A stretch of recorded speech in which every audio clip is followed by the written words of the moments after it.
plans que vous avez vus tout à l'heure. J'avais seulement donné quelques recommandations en disant j'aime bien l'art chinois comme l'art de tous les peuples, mais je ne voudrais pas que ce soit une architecture chinoise plantée au Sénégal. Vous savez, il n'y a pas de choc des civilisations, je ne crois pas, mais il peut y avoir un choc des cultures. Chaque création artistique doit être dans son contexte. Alors je leur ai fait une recommandation, j'ai dit il faut partir de l'idée d'une case africaine stylisée. Et ensuite j'aimerais bien qu'à l'entrée il y ait 2 personnages pour encadrer le visiteur. Et c'est une idée que j'avais empruntée à un musée que j'ai vu au Nigeria. Et voilà donc comment les Chinois ont fait les plans que j'ai approuvés. Ils sont en train de les terminer. Et le musée des civilisations noires sera construit dans 1 an et demi à 2 ans.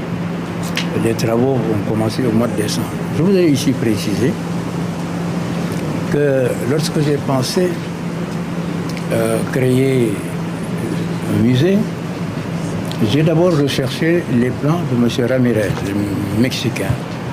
Je vous ai dit tout à l'heure que Senghor m'avait à l'époque communiqué ce dossier. Et puis je n'ai pas pu retrouver M. Ramirez. Je l'ai cherché partout.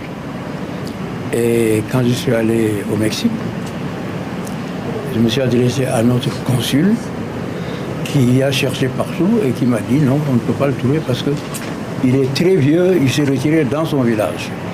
C'est pourquoi j'ai abandonné le plan Ramirez.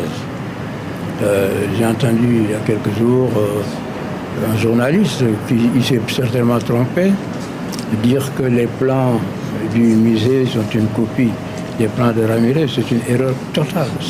Les plans du musée aujourd'hui sont des plans chinois, faits en Chine par des Chinois, totalement.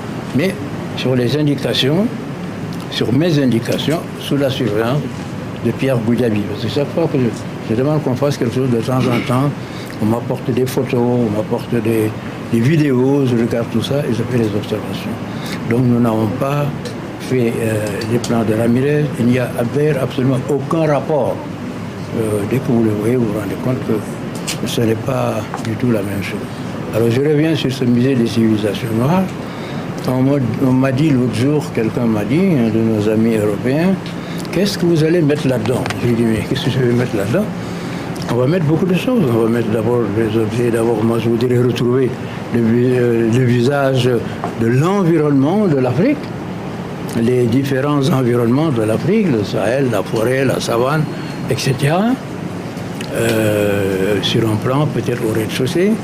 Et je voudrais, donc, à 2 ou 3 niveaux, mettre une sélection d'objets d'art africains.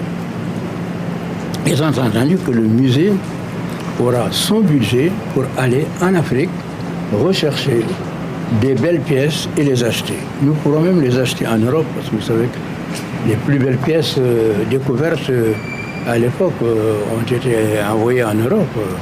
Ce sont des pièces qui ont été achetées par des Français, des Anglais, etc. Et on les retrouve, en cherchant, on les retrouve. Et nous serions prêts à les acheter, à les racheter si vous voulez, acheter ou racheter, je ne sais pas comme vous voulez. Vous avez le choix pour les ramener donc, dans un musée des civilisations noires. Je réservais un étage pour